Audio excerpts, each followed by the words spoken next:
Study IQ IAS, आपका selection हमारा mission.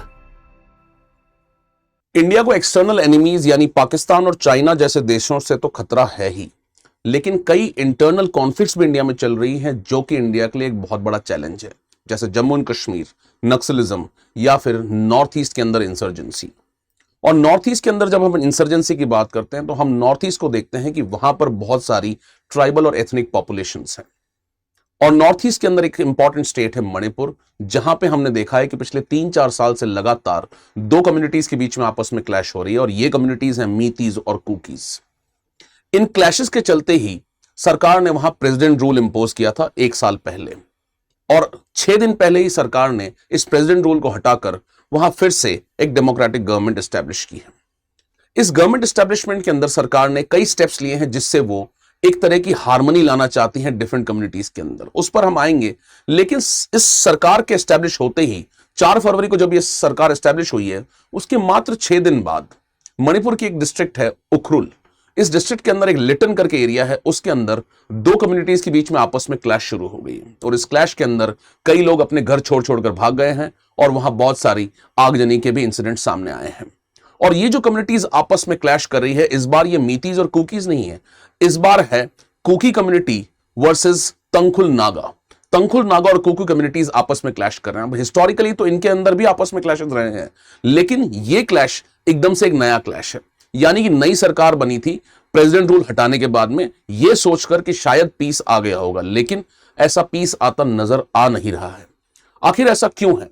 अब देखिए, जो नया पीस प्लान है इसके अंदर भी कुछ प्रॉब्लम्स ऑलरेडी एग्जिस्ट करती हैं। ऐसा नहीं है कि ये कोई नया प्रॉब्लम फ्लेयर अप हुआ है, ये इंसिडेंट तो लोकलाइज्ड है, लेकिन ओवरऑल अगर मणिपुर की पॉलिटिक्स की बात करें तो मणिपुर के अंदर इस पीस प्लान के अंदर इन लोगों ने क्या किया है कि जितनी भी एथनिक कम्युनिटीज हैं उन्हें रिप्रेजेंटेशन देने की कोशिश की है। किस तरह से?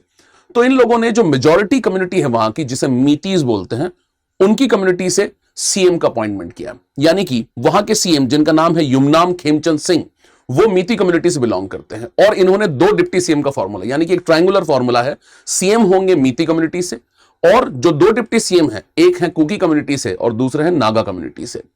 तो जो कुकी कम्युनिटी और नागा कम्युनिटी से इन्होंने डिप्टी सीएम जो इन्होंने अपॉइंट किए हैं, इसे लेकर कई कम्युनिटीज हैप्पी नहीं। अब सरकार का मानना था कि अगर हम तीनों कम्युनिटीज को रिप्रेजेंटेशन दे देंगे तो कहीं ना कहीं एक हार्मनी दिखेगी और कम्युनिटीज में आपस में एक कोऑपरेशन बढ़ेगा, और इसकी वजह से हो सकता है लॉन्ग टर्म में पीस आ जाए और क्लैशेस खत्म हो जाए। इसे ही कहा गया पीस डील।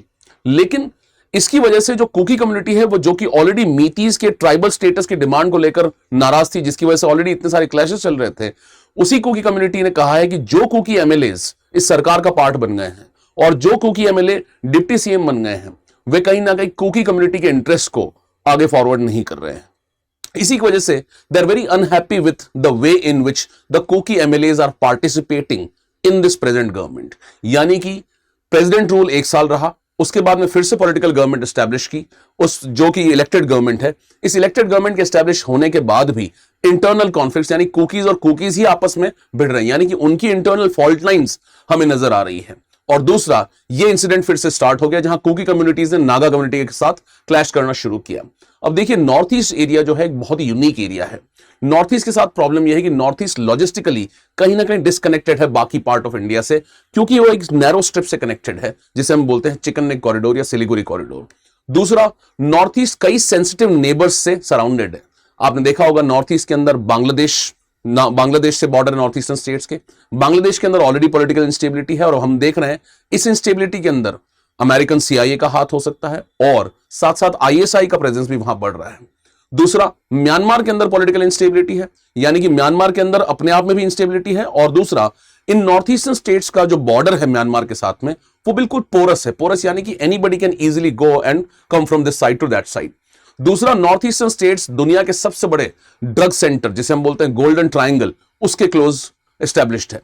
और दूसरा, जितनी एथनिक कम्युनिटीज नॉर्थ ईस्ट में रहती है, वे सारी कम्युनिटीज म्यांमार में उस साइड ऑफ द बॉर्डर पे भी रहती है। यानी कि on the other side of the border we also find similar communities living on the side of Indian border. यानी कि नागाज उधर भी मिलेंगे आपको, मीतीज और कुकीज के रिलेटिव्स, या हो सकता है वही कम्युनिटीज आपको उस साइड में मिल जाए। यानी कि उनके कल्चरल बॉन्ड्स हैं, और बॉर्डर्स सिक्योर नहीं है, बॉर्डर्स पोरस हैं, और इसी की वजह से कई सारे इंसर्जेंट ग्रुप्स को एक्सटर्नल स्टेट्स जैसे कि पाकिस्तान और चाइना, उनसे भी हेल्प मिल जाती है। इस हेल्प के वजह से कई बार ये आर्म्स एंड एम्युनिशन की ट्रेड उधर से करते हैं, ड्रग ट्रेड करते हैं, इलीगल मनी उधर से आता है, और इसी की वजह से इंटरनली वहां पर कॉन्फ्लिक्ट्स को कहीं ना कहीं फ्लेयर अप होता रहता है और बार बार आपको ये नजर आता है। यानी कि इंटरनल इशू तो है ही, इंटरनल प्रॉब्लम तो है ही। ये प्रॉब्लम इंटरनल होने के साथ साथ इतनी इसलिए बढ़ जाती है क्योंकि एक्सटर्नली भी इन्हें कई बार सपोर्ट मिल जाता है। आपने देखा होगा कई बार ये इंसर्जेंट ग्रुप्स जाकर म्यांमार के अंदर रेफ्यूज ले लेते हैं और फिर गवर्नमेंट ऑफ इंडिया की आर्मी को जाकर म्यांमार की आर्मी के साथ कोलैबोरेट करके इन इंसर्जेंट कैंप्स के ऊपर अटैक करना पड़ता है।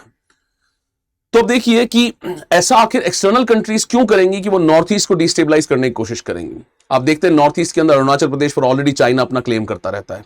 साथ साथ इंडिया नॉर्थ ईस्टर्न स्टेट्स को डेवलप करने के लिए लुक ईस्ट पॉलिसी को अपनाता है। यानी कि लुक ईस्ट पॉलिसी में नॉर्थ ईस्टर्न स्टेट्स को, जो ईस्टर्न नेबर्स हमारे, उनके साथ इंटीग्रेट करना चाहता है, उनके साथ लॉजिस्टिकल कनेक्टिविटी लाना चाहता है और उनके साथ इकोनॉमिक डेवलपमेंट इन एरियाज में लाना चाहता है। तो कहीं ना कहीं ये पाकिस्तान और चाइना की एक पॉलिसी है जिसके थ्रू ये वहां पर स्टेबिलिटी नहीं लाने देना चाहते हैं। तो चैलेंज ये है और क्वेश्चन ये है कि गवर्नमेंट जिसने 1 साल प्रेसिडेंट रूल वहां लगाया और उन्हें लग रहा था कि पीस आ गया है और उन्हें लग रहा था कि ये जो नया फॉर्मूला है जिसके अंदर 3 CM फॉर्मूला, जिसके अंदर 1 CM है और 2 डिप्टी CM है और CM मीती कम्युनिटीज हैं और डिप्टी CM कुकी और नागा कम्युनिटीज हैं, क्या ये फॉर्मूला एक्चुअल में लास्टिंग पीस लेकर आ पाएगा मणिपुर में या नहीं। नॉर्थ ईस्ट की ट्राइबल पॉपुलेशन बहुत ही डिस्टिंक्ट है और मणिपुर में सबसे ज्यादा फ्रेजाइल सिचुएशन अभी है क्योंकि ऑलरेडी ये कॉन्फ्लिक्ट 3-4 साल से चल रहा है। तो that is why this becomes a very important area और इंटरनल सिक्योरिटी में ये बहुत इंपॉर्टेंट होता है। प्लस जो ट्राइबल कम्युनिटीज और एथनिक कम्युनिटीज है ये हम लोग पढ़ते हैं इनके बारे में, इनके पॉलिटिकल सिस्टम के बारे में, इनके इकोनॉमिक सिस्टम के बारे में और इनके कल्चर के बारे में एंथ्रोपोलॉजी में। My name is Mangal Singh, I teach anthropology. Join my course on anthropology using the code MSc Live to get best of the discounts. Through that, you can enroll in this course and this is going to help you in cracking this examination. Thank you so much. Study IQ IAS, आपका selection हमारा mission.